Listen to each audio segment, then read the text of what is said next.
Government intensifies efforts at circumscribing the spread of cholera in the country as suspected cases are reported in the littoral region. Then the town of Bamenda, the towns of Buea and Bamenda bustle with GC candidates following the publication by the GC board of the 2018 result of the General Certificate of Education in Cameroon. And entry into the country's major vocational schools has fallen prey to preparatory classes organized by inexperienced individuals with results that are not always the best, and that amid concerns for corruption in the country's public examination process. Those are the headlines of today's 7:30 news. I am Igndi Yonde. You're simply welcome to the news. The latest cholera epidemic, which broke out in the north region, has spread down south to the center region, with suspected cases declared in the littoral region. So far, 9 persons are known to have died of the disease in the country, while several others remain under observation. In the following report, Christian Che Atam presents the facts and figures of the cholera epidemic in Cameroon. The latest cholera epidemic broke out in the Givisa Health District in Mayo Ulo Division of the North Region, where 3 cases were first reported. On the 18th of May, 2 of the suspected cases were confirmed. From the 18th of May till date, 4 health districts in the North Region have been affected by cholera. 58 cases have been reported in the region, with 5 confirmed and 8 deaths reported. In the Center Region, 25 suspected cases have been reported since the outbreak of the epidemic, but just 3 cases have been confirmed and 1 death recorded. Meantime, in the littoral, 26 suspected cases have been reported, but none has been confirmed so far. We have to continue to be vigilant. Actually, we think that the north and the center have a problem. Then you have 6 districts and epidemic.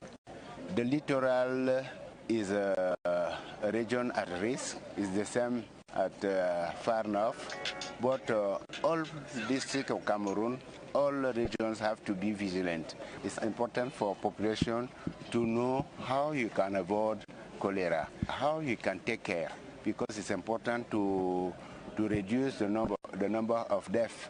The national statistics 2 months after the outbreak of cholera show that a total of 109 suspected cases have been reported in the 3 regions affected, the north, the center, and the littoral.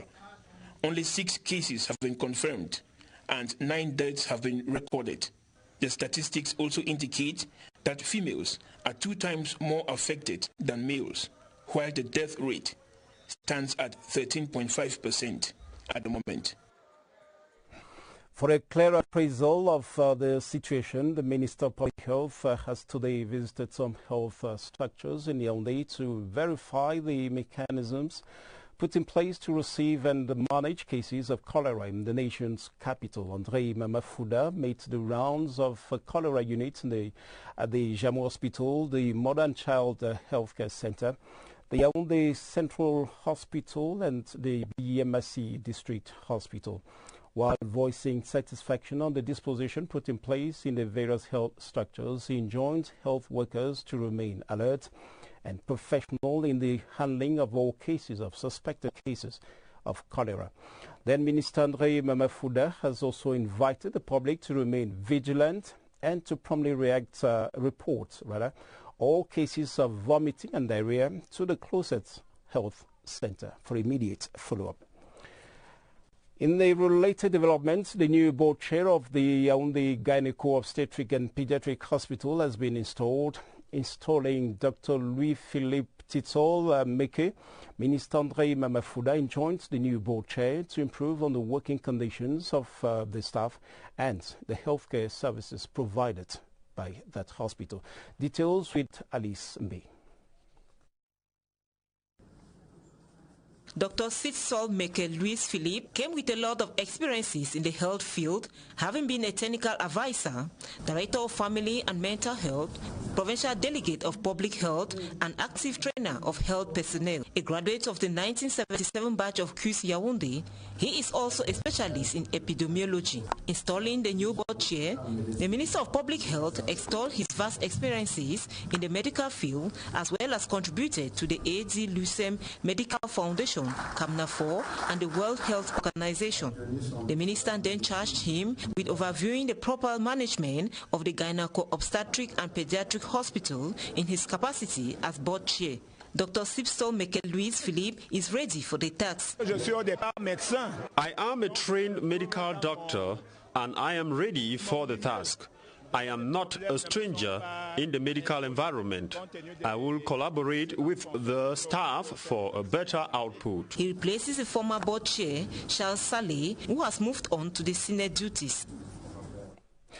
We now take these presidential decrees signed today appointing Director Generals and Deputy Director Generals. We begin with the decree number 2018-4/429 of July 24, 2018, appointing the Mr. Eko Akwafan Jean-Claude and Mr. Enang James Enang as Director General and the Director General of the Cocoa Development Corporation and Deputy Director General of the Cocoa Development Corporation, and decree number 2018/426 of July 24, 2018. The head of state hereby decrees Mr. Nanga Nga is the board chair of the Agricultural Institute for Research and Development, IRAD. This other decree, number 2018/428 of July 24, 2018, the head of state decrees Mr. Ngba Zakari is the board chair of the Cocoa Development Corporation. And this last decree signed today, July 24, decree number 2018/327, the head of state decrees Mr. Ngome Ajebesone Francis Emmanuel is the Deputy Director General of IRAD. And immediately after the presidential decree signed today, designating Jean-Claude Akwafan Eko as the new Director General of the Cocoa Development Corporation, that is Sodekao, shortly after the appointment, he expressed gratitude to the head of state while promising to increase cocoa production in the country. He talked to our reporter Kadzalat. Here is an excerpt of his reaction. I'm very happy, and I would like first of all to thank the head of state for this confidence he granted me by appointing me in capacity of general managing of Sodekao, who is a very important parastatal in the domain of agriculture of our country. Once I come there, with my collaborators, we will sit and make a sort of audit, and we will try to set a plan of action. Still in line with big events of the day, we take this program of the ceremony of the official retrocession of the Ovenkale Health Center, rehabilitated and equipped, and the handing over of gifts to orphans and vulnerable children and rural women of the Mefu and the Kano Division Center region. That is tomorrow, July 25th, 2018. The program is as follows: 9 a.m. Arrival of the population, beneficiaries and animation groups. 10:30 arrival of guests. 11:15 arrival of administrative authorities. 11:30 arrival of the CIRAC delegation. 11:45 arrival of the personal representative of Mrs. Chantal Biya, the First Lady of Cameroon, founding president of CIRAC. handing of a bouquet of flowers, installation at the VIP stand, 12 noon, start of the ceremony, and with the singing of the national anthem, interreligious prayer, welcome address by the mayor of Mbankomo Council, address of the Superior General of the Congregation of the Daughters of Mary of Yaoundé, word of gratitude of the beneficiaries, speech of the head of the Mbankomo Health District, speech of the Divisional Delegate of Women's Empowerment and the Family for Mefu and Akono, speech of the Divisional Delegate of Social Affairs for Mefu and Akono, keynote address of the personal representative of Mrs. Chantalia, First Lady of Cameroon, founding president of CIRAC, reading of the list of gifts, symbolic handing over of the gifts, group photograph, guided tour of the renovated and equipped Vankale Health Center, visit of the group pastoral and handicraft exhibition, and around 2 p.m. end of the ceremony.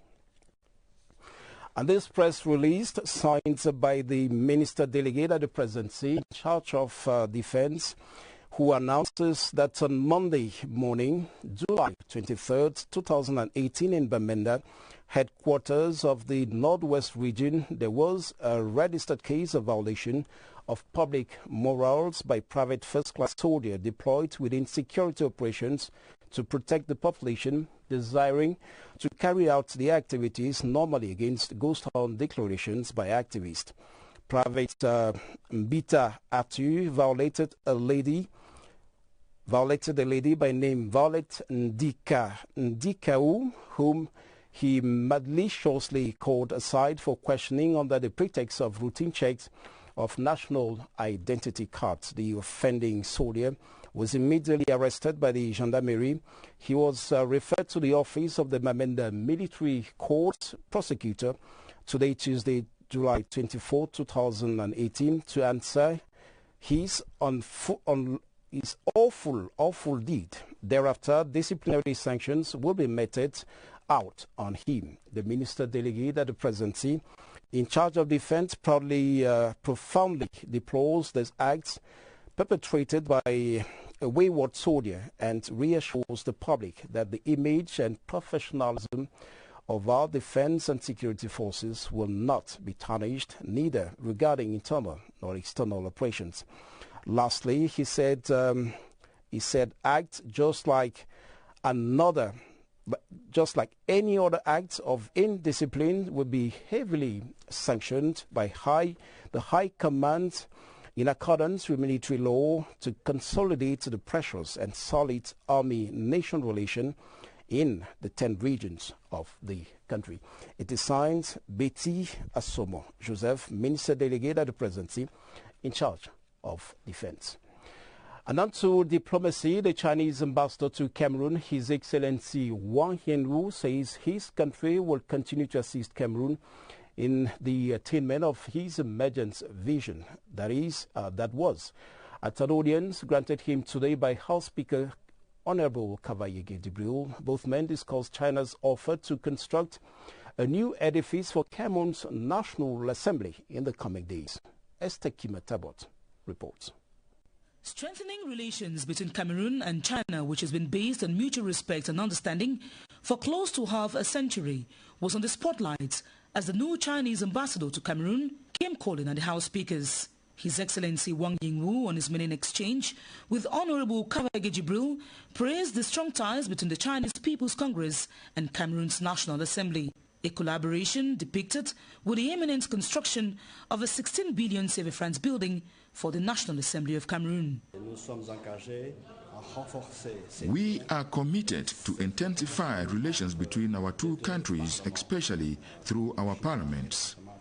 The Chinese government has decided to construct a new building to host the National Assembly of Cameroon and is ready to provide financial and technical assistance for the project.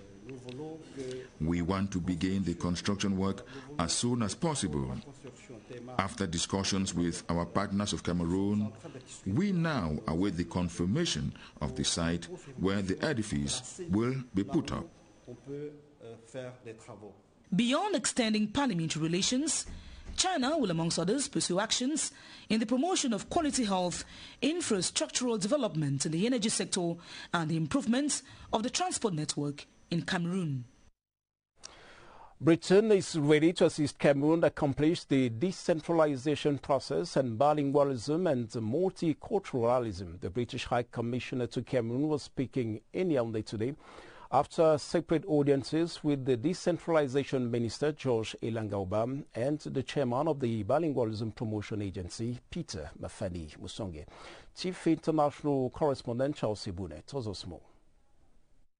One word, decentralization, a constitutional quest for Cameroon's better governance, with development partners ready to assist its fast-forwarded applicability following the creation of an entire government agency. He explained to me his plans to not only to accelerate the process of decentralization, but to deepen the process of decentralization in Cameroon. The British government, with tested experience on power devolution, is keen to tailor the process to meet local development exigencies. I brought with me two senior representatives of Westminster Foundation for Democracy, and they will now go away and work out how best we can support. The British diplomat left the Decentralization and Local Development Ministry to the National Commission for the Promotion of Bilingualism and Multiculturalism. I was impressed by their knowledge, by their thoughtfulness, and by their commitment. They have a hugely important agenda. Commission Chairman Peter Mafani Musonge, just back from a European experience exchange tour, explored how the British multicultural yardstick can be an instrumentum laboris for Cameroon. We're looking forward to a fruitful collaboration with President Mafani Musonge and his team, both from the British government and from some of our think tanks. A complete day of Anglo-Cameroonian diplomacy, with Yaoundé and London sharing an open line timed by the footsteps of history. And on to education, the results of the 2018 session of the GCE have been released, with the Northwest region scoring 45.27% in the ordinary levels. Candidates and parents in the region have flooded the CRTV Northwest Regional Station to get the detailed result. Jolenta Rose Afanui in the following report captures the mood of GCE result promotion in publication in Bamenda.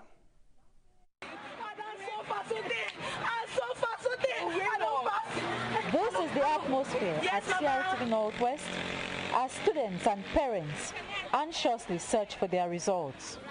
The crowd was inaccessible from the studio through the corridors and offices, with all heads down, searching for results.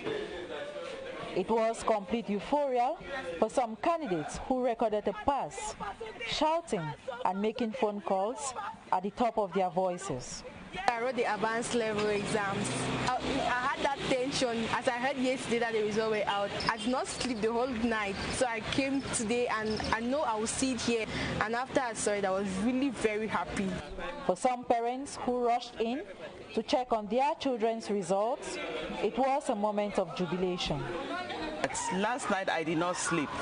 I sent in 4 candidates, 2 for advanced level and 2 for ordinary level, and glory to God, all of them made it. According to the regional delegate of secondary education, despite the socio-political crisis that frequently interrupted the academic year and the tense atmosphere under which the candidates wrote the exams, the results were outstanding. The Northwest has done more than what we expected them to do. As for O-level, 29,437 students went in, 13,117 students passing, giving us a percentage of 45.27. Students who wrote the technical GCE still remain anxious, as officials from the regional delegation of secondary education say the booklets have not yet been made available to them by the GCE board. And over in Buea, in the southwest region, candidates and school officials have flooded the GC board head office in a bid to get detailed results of the 2018 session of the General Certificate of Education in Cameroon. And while some candidates have already had their results, many are still waiting anxiously to know the outcome of this year's exam. Bridget Assam has more from Buea. Here is the Cameroon GC board head office in Buea flooded with candidates who sat the 2018 GC examinations, their relatives and heads of school establishments wanting to know the results. As a chief of center, I have come here to find out from the GC board whether I can get the detailed results for my center and possibly the slips, because that is what the candidates and the parents are requesting for now. They came from other parts of the region, spending almost a full day at the GCE board office. I've come to see whether the detailed results are out so that we can get the result slips of the students and equally their detailed results so that we can make it available to them. With hopes that the results will be pasted for checking, these candidates will not give up. I'm here to check on my results and my friends and those of my friends. For others, they are at the GCE board office checking results of their siblings with some frustration and suspense. We have been waiting, nothing, no newspaper. They usually give the results to the MTM, but they have not given this time. While some candidates who already know their results are jubilating, others are still in the rain waiting in frustration. And what awaits the successful candidates at the GC, especially the A-level, is of course the public entrance examinations into some countries, some vocational schools in the country. And so we talk about public exams in Cameroon and how young men and women organize to take these exams. As a matter of fact, many candidates to the various competitive entrance examinations into the country's higher vocational schools register for what is now called preparatory classes that have become a common phenomenon across the country. Organized often by graduates of these schools for a period of 3 months, these preparatory classes provide candidates with insight into possible exam questions. And though the debate today is about how useful these classes are and how much do they account for the success rate of the candidate, that is the question we put to our reporter, Tony Nanyongo. It is impossible to walk through some neighborhoods in Yaoundé without taking note of posters advertising preparatory classes for competitive examinations to professional training schools. The organizers may have given different names to their centers to attract aspiring candidates, but they all have a common objective.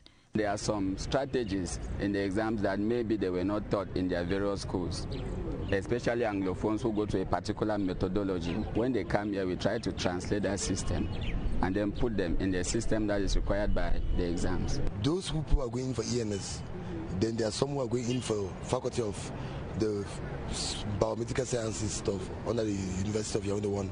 And then we also have those who are also going for NSET, and then those who are going into for ENAM. And there are equally some who also come in here because they are preparing for the nursing concours too. Classes hold daily, and most of the teachers are students of some professional schools. We get like specialists from all the different fields. I handle just from my own field, under economy, right? And there are also teachers that we also get trained, like seasoned lecturers that we get from different concours tools, so that they could equally meet up with the ends. Candidates aspiring to gain admission to the various public schools agree with organizers that the preparatory classes are a first step towards success. The classes are interesting, even though the program is that of advanced level program. So it's not really that new to me, but it's very interesting. I find it very, very fortifying. I think that by the time I sit in for the exams, I think I'm going to be good. The centers have no harmonized fees for registration and learning. Some say the amount paid often depends on what the students want.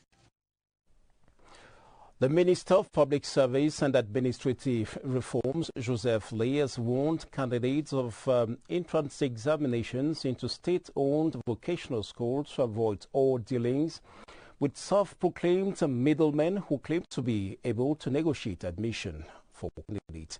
In a communique signed recently, Minister Joseph Lee exhorts organizers of preparatory classes to refrain from all corrupt practices. In the following report, Beatrice Ngume examines the stance of government vis-à-vis the prevailing situation. Too much euphoria around exams which are yet to be launched. This has been the routine over the years, but this time around, things seem different because the allegations that organizers of most of these preparatory classes are running a corrupt network around these public exams and having unorthodox links with some big schools. No, I don't think so. I don't think so. We train students. This is what we do. We train them so that we are proud of them. We will never accept it because corruption is something that law doesn't permit it. Many of the organizers say they only equip candidates with tools to make them competitive at these examinations organized by the Ministry of Public Service. But the Ministry of Public Service and Administrative Reforms thinks otherwise.